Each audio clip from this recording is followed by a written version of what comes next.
अखबार की और भारतीय मीडिया का ये प्राइम टॉपिक होता है। काला धन वापस आएगा, वेस्ट मैनेजमेंट पे ध्यान नहीं दिया गया और ये प्रोजेक्ट भी केवल कागजों तक सीमित रह गया। आपके वोट की कीमत केवल 5 किलो अनाज रह गया है।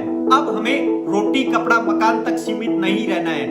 नमस्कार दोस्तों, जुमला शब्द आपने अक्सर भारतीय मीडिया में बार बार सुना होगा। अखबार की और भारतीय मीडिया का ये प्राइम टॉपिक होता है। इसको इंग्लिश में बोलूं तो ब्लफ और हिंदी में बोलूं तो वो झूठे वादे जो सरकार जनता से करती है। और इस टॉपिक की बात करूं तो ये एक ऐसा टॉपिक मात्र है जिस पर हमारे देश के नेताओं ने पीएचडी कर रखी है। साल 2014 से ही अपोजिशन करंट की गवर्नमेंट को ये कहते हुए क्रिटिसाइज करती है कि ये सरकार एक जुमला सरकार है। तो क्या आखिरी मोदी सरकार क्या वाकई में एक जुमला सरकार है? इसको हम कुछ पॉइंट्स के अंदर देखेंगे।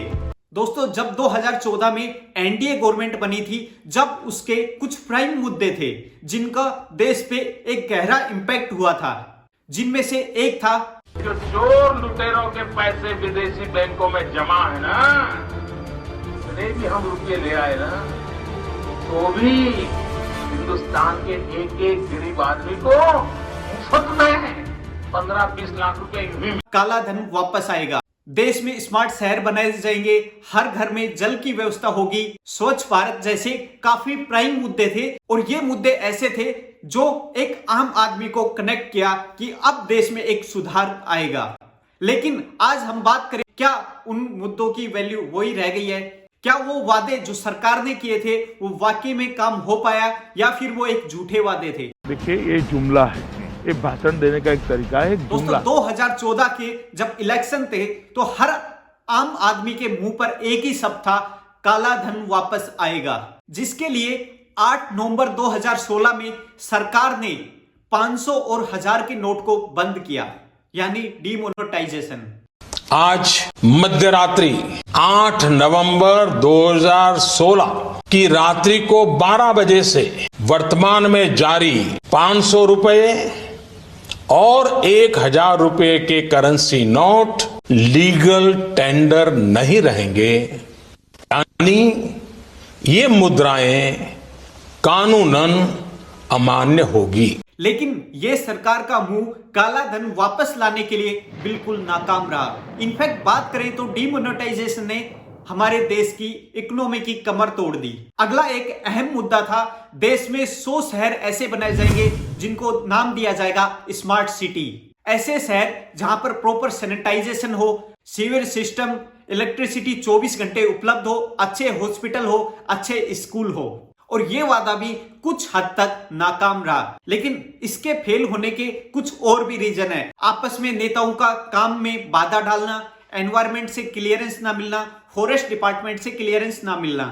ठीक उसी समय एक अभियान चला था, स्वच्छ भारत अभियान, जिसके तहत पूरे देश में स्वच्छता की एक मुहिम दौड़ गई थी, स्वच्छता की ओर एक कदम। लेकिन अब लगता है कि यह मुहिम भी एक ठंडे बस्ते में चली गई। यह मुहिम केवल एक पॉइंट तक वैलिड रह गई कि हर गांव में, हर शहर में टॉयलेट बनाए जाएं। लेकिन इस प्रोजेक्ट के तहत देश में ड्रेनेज सिस्टम कैसा होगा उसके ऊपर बिल्कुल ध्यान नहीं दिया गया। वेस्ट मैनेजमेंट पे ध्यान नहीं दिया गया। आजादी के 70-75 साल बीत जाने के बाद हर नागरिक का, हर देश का एक मुद्दा था कि सबको एटलीस्ट अच्छा पानी पीने को मिले। इस योजना के तहत सरकार ने 17,600 गांव में प्रति व्यक्ति 55 लीटर पानी, स्वच्छ पानी उपलब्ध कराने की कोशिश की। लेकिन इस प्रोजेक्ट की भी जिस तरीके से धूमधाम से शुरुआत हुई थी, इसकी फिनिशिंग वैसे नहीं हो पाई।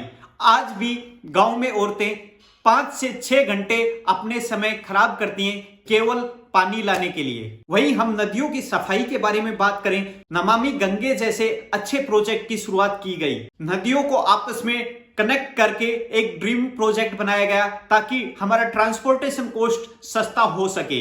और ये प्रोजेक्ट भी केवल कागजों तक सीमित रह गया। यमुना की हालत दिन पर दिन खराब होती जा रही है, नदियां सूखती जा रही हैं। वहीं दूसरी तरफ देखें तो मोदी जी जो साल 2014 से 2016 तक जो डिसीजन लिए थे, अब शायद वो डिसीजन कम ले पा रहे हैं। इसका रीजन हम किसी और वीडियो में बात करेंगे।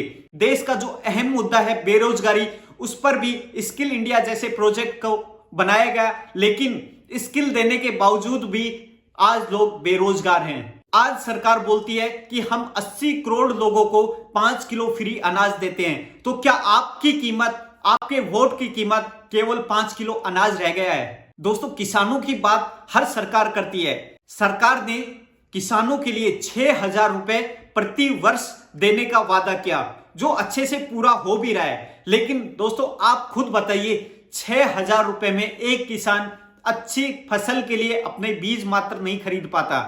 उसको 6,000 रुपए की जरूरत नहीं है, उसको जरूरत है अच्छी टेक्नोलॉजी की। उसको प्रेरित किया जाए, उसको कृत्रिम खेती कैसे की जाए जहां अच्छी यील्ड हो। एक आम किसान भी अपने प्रोडक्ट को अच्छी कंपनियों को बेचे ताकि उसको अच्छा फायदा हो।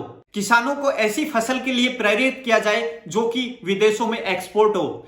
ये 6,000 रुपए देने मात्र से किसानों की कोई भी आर्थिक स्थिति नहीं सुधरने वाली है। सरकार की कुछ अच्छी नीतियां भी रही, जैसे यूपीआई, जो कि आज देश विदेश में परचम लहरा रहा है। जन धन योजना, जिसके तहत हर इंसान का एक खाता अकाउंट होना चाहिए। जीएसटी, आर्टिकल 370 जैसे एक अच्छे मुद्दे भी रहे जिसमें सरकार कामयाब रही। आयुष्मान भारत के तहत हर व्यक्ति को 5 लाख तक का उपचार के लिए बीमा दिया गया, जो कि बहुत बेनिफिट है। लेकिन इसके साथ साथ सरकार की यह भी जिम्मेदारी बनती है कि साथ में सरकारी अस्पताल बनाए जाएं, जहां पर अच्छी व्यवस्थाएं हों, क्योंकि कल को यदि गवर्नमेंट बदलती है, यह स्कीम बंद करती है, उन गरीब लोगों का क्या होगा जो इस स्कीम का फायदा उठा रहे हैं। तब तक तो ठीक है, आज प्राइवेट हॉस्पिटल में अपना उपचार कर पा रहे हैं, लेकिन तब ये स्कीम खत्म हो गई तो उसके बाद ना तो सरकारी हॉस्पिटल अवेलेबल है, ना इतनी फैसिलिटी अवेलेबल है, और उसका जो बेनिफिट मिल रहा था वो भी बंद कर दिया गया। आज भी हमारे देश को जरूरत है रोजगार की। फिलहाल देश के पास युवा शक्ति है जो कि पूरी दुनिया में सबसे ज्यादा है। उस युवा के पास में काम ही नहीं है करने को, तो जो हमारी वर्क फोर्स है वो एक दीमक बन गई है।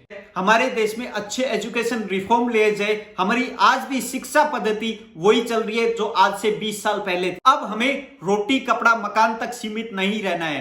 क्या देश का यही मुद्दा है? दोस्तों, आप अपने वोट की कीमत पहचानिए और आपका हक है आपके इन सवालों का जवाब मिलना। वो वादे किए गए थे वो केवल एक जुमला था या फिर मेरे वोट की कीमत थी। दोस्तों, बहुत बहुत धन्यवाद।